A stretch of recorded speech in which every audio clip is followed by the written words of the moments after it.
The ceiling fan in the communal hall was barely spinning, pushing hot, stagnant air over 50 silent farmers. No one spoke, no one even shifted on their wooden benches. Through the open window, the low mechanical rumble of Mr. High's transport trucks idled in the dirt lot, a heavy, undeniable threat. Tu Na stood at the front of the room, her calloused fingers gripping a single freshly printed contract. If they leave this room without signatures, our new factory expansion fails. But more heavily, if these families trust us and our farm fails, we drag the entire village down with us. Tu Na hasn't slept in 3 days. I can see the tension in the stiff line of her shoulders, a silent weight she carries for little Henry's future. Hello everyone, welcome back to the farm. It's Alex and Tu Na. For 20 years, a middleman has controlled every ounce of cassava grown in this soil. Today we are asking our neighbors to break that chain. But we are quickly learning that you cannot fight generations of fear with a piece of paper. The morning of the meeting began wrapped in the quiet mist of the highlands. Before the sun crested our bamboo gate, Tu Na was in the outdoor kitchen. I watched from the porch as she carefully stirred a small pot of sweet potato porridge for Henry. There is a fragile peace in these early hours. The only sounds were the soft scrape of her wooden spoon against the aluminum and a distant rooster waking the valley. When Henry woke up, rubbing sleep from his eyes, I sat him on the wooden steps to buckle his tiny blue sandals. He chattered away about a beetle he found the day before, completely oblivious to the financial storm gathering over our heads. Tu Na handed him his bowl, her hands, rough and scarred from years of pulling roots from the hard earth, gently brushing his cheek. It is in these incredibly ordinary, fleeting moments that the real pressure of our lives takes shape. We are not just trying to build a business, we are trying to build an invisible wall of security around this boy. Through our recent digital transition, we finally secured direct access to global buyers. To meet their demand, we need the village. To get the village, we have to cut out Mr. High, the middleman who has dictated their survival for decades. As Tu Na folded the contract and placed it into her woven bag, the morning quiet vanished, replaced by the heavy reality of what we were about to ask of our people. Inside the village hall, the afternoon heat was suffocating. I stepped forward, taking the floor from Tu Na to present the solution I had spent weeks perfecting. I am a practical man. I believe in math, in clear margins, and in the undeniable logic of a better price. I turned on the portable projector. Its harsh, artificial blue light hit the weathered, warped wooden planks of the community wall, projecting a crisp spreadsheet. It looked entirely out of place here, like a spaceship landing in a rice paddy. I pointed to the columns showing exactly how much more we could pay them, a full 20% higher than Mr. High's rate. I explained the foreign buyers, the direct shipping routes, and the secure payment gateways. But as I spoke, the silence in the room began to feel different. It wasn't the silence of people listening. It was the silence of people bracing for impact. I looked at the faces in the front row. Their skin was tanned like old leather, hands resting on knees caked with the morning's mud. They weren't looking at my glowing blue spreadsheet. They were stealing nervous, sidelong glances out the window, where Mr. High's drivers were casually leaning against their massive trucks, smoking cigarettes and laughing. Tu Na stood quietly near the door, her eyes scanning the crowd. She saw it before I did. The invisible barrier. I was offering them a digital promise, a screen full of numbers that meant nothing to them if the internet dropped or the buyer disappeared. Mr. High, however, was physical. His trucks were here. His cash, though unfair, would be in their pockets by sundown. A low whispering started at the back of the hall. The wooden benches creaked as farmers shifted their weight, crossing their arms tighter across their chests. If they sold to us, and our young farm failed, Mr. High would blacklist them forever. They weren't rejecting a higher price. They were terrified of starvation. The pressure in the room thickened, pressing against my chest until the air felt too heavy to breathe. Are you ready for me to write the next chapters? Please tell me which chapters you want me to write next. The murmurs at the back of the hall grew louder, bleeding into a restless, anxious hum that filled the stifling space. I reached for the projector remote, my thumb pressing down hard on the plastic, ready to switch to the next slide, the one detailing our robust risk mitigation strategy. I honestly thought that more data, more clear proof would calm them down. I was completely wrong. From the third row of wooden benches, Uncle Bar slowly stood up. He is a man whose spine has been permanently bent by 50 years of pulling stubborn cassava roots from the unforgiving hillside dirt. His hands, thick and scarred with deep crevices of permanent soil, rested heavily on his hips. As he rose, the entire room went dead silent. Even the rhythmic metallic squeak of the ceiling fan seemed to fade into the background.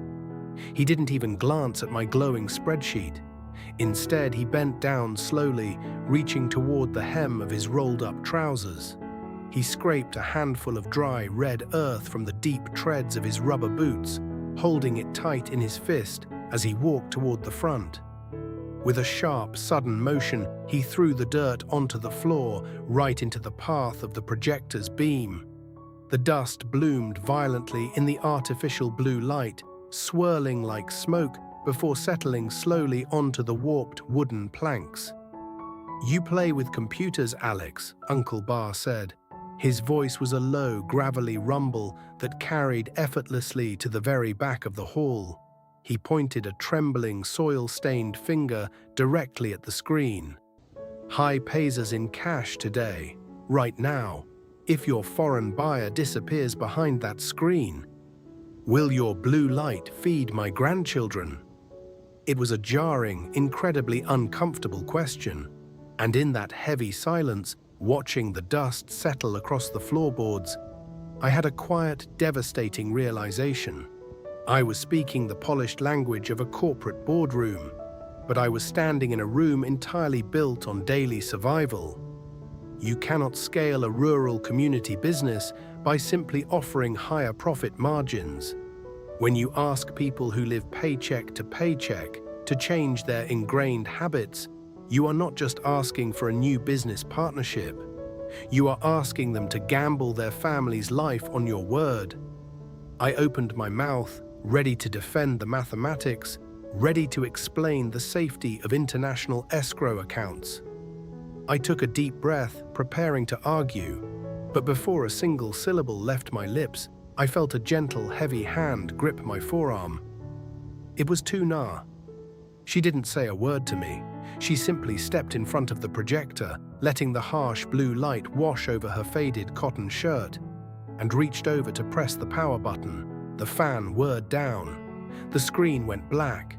The room instantly plunged back into the warm, natural, humid shadows of the late afternoon. Tu Na didn't stay safely at the front of the room. Slowly, deliberately, she walked down the center aisle, stepping directly into the tight crowd of seated farmers. She stopped right in front of Uncle Bar, close enough to hear his heavy breathing. The protective physical distance between the buyer and the farmer vanished entirely. She wasn't a young entrepreneur pitching a supply chain. She was a neighbor, a mother, a woman whose own hands were scarred by the same thorns. From her worn woven bag, she didn't pull out the crisp, freshly printed contract. She reached deep inside and pulled out her old, battered paper ledger. The spine was wrapped in layers of peeling grey tape, the pages swollen and wavy from years of monsoon humidity. She opened it to a page near the middle, a page entirely warped and stained with dark, dried mud. She held it out for Uncle Bar to see. Then she slowly turned it, making sure the skeptical farmers behind him could see the ruined paper too. 2 years ago, Tu Na said, her voice soft but completely steady, cutting clearly through the thick heat of the room. The heavy rains flooded the lower terrace. We lost 80% of our roots to rot before we could harvest. This page, she traced the heavy mud stain with her calloused thumb. This was the week Alex and I had to choose between buying fertilizer to save the next season or buying milk formula for Henry. I watched the rigid posture of the room begin to shift in real time. The tightly crossed arms slowly loosened. An older woman in the back row let out a long, sympathetic breath. This is the hidden, painful architecture of rural economics. Trust isn't bought with spreadsheets or promises of efficiency. It is earned through shared suffering. Tu Na was dismantling generations of exploitation, not by proving she was smarter or wealthier than the middleman, but by proving she was exactly as vulnerable as the farmers standing before her. "We know exactly what the fear tastes like," she continued, looking deeply into Uncle Bar's weathered eyes. "We know the terror of a failed harvest. We aren't sitting behind a desk in a distant city. We live on the exact same hill. Our son plays in the exact same dirt you just threw." The silence that followed wasn't heavy with defensive fear anymore. It was heavy with shared memory. Tu Na had stripped away the modern business facade entirely, leaving only the raw, undeniable truth of a family fighting to survive in the dirt, just like them. Tu Na kept her gaze locked on Uncle Bar. Slowly, she reached back into her woven bag. She didn't pull out another ledger or a piece of paper. Instead, she pulled out a thick, tightly rubber-banded stack of currency. It was our entire factory expansion fund. The money we had saved, note by note, over 3 grueling years of pulling roots and saving pennies. She didn't hand it to him. She stepped toward the small wooden table at the front of the room and placed the cash down with a dull, heavy thud. The pristine banknotes sat in stark contrast to her dirt-stained ledger and the muddy floorboards. "We don't pay in promises hidden behind a screen," Tu Na said, her voice carrying a fierce maternal protectiveness. "We pay in cash today, exactly 20% higher than high. But this money is our family's entire safety net. If we buy your harvest today and our foreign buyers vanish tomorrow, we lose our farm. We lose Henry's future." I watched the villagers stare at the table. They finally understood the true hidden cost of our offer. We weren't asking them to take a risk while we stayed safely insulated. We had just pushed all of our own survival into the center of the table. "We rise together," Tu Na whispered, the silence in the hall wrapping tightly around her words. "Or we lose it all together." Uncle Bar stared down at the bundles of cash. Then slowly, his tired eyes shifted to Tu Na's calloused, trembling hands. He took a heavy, deliberate step forward. He bypassed the money entirely, reached for the cheap plastic pen resting on the table, and signed his name on the printed contract. By sunset, the mechanical rumble was gone. Mr. High's empty trucks had driven away, kicking up a long, defeated trail of dust down the mountain road. That evening, the warmth finally returned to our simple wooden house. The suffocating pressure that had choked us for days evaporated into the cool, fragrant night breeze. I sat quietly on the porch steps. The smell of wood smoke drifted from the kitchen as Tu Na washed fresh vegetables at the outdoor sink. Her shoulders finally relaxed. Nearby, Henry happily splashed water from a tin basin, his innocent laughter echoing through the yard. I realized then that true community support cannot be engineered on a spreadsheet. It must be built on a foundation of shared vulnerability. We risked our entire livelihood, but in return, we didn't just secure a supply chain. We gained a protective family of 50 farmers. Tomorrow the massive community harvest begins, and we still have to prove our small machines can process it all before the monsoon rains arrive.